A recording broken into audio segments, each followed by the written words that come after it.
不是1万多的普拉达买不起，而是这一双阿帕奇它更有性价比。老铁们来喽，秋冬新款的金标阿帕奇，象征你身份和地位的冬季大棉鞋，大东北能过冬的，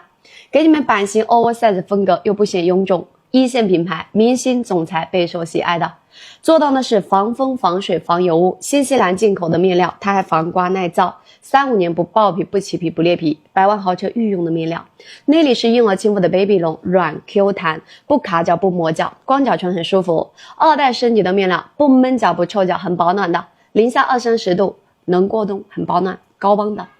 给你们做的还是3.5公分更高，黄金高度，平底斜脚感，一踩一回弹，一踩一减震，登山跑步打球都能穿。鞋大底是马来西亚进口橡胶底，冰面水面不在话下，男女同款的。那这双呢是高帮，也有春秋款冬季款都有的。如果说还没买鞋的，源头工厂给你老公老婆可以带上。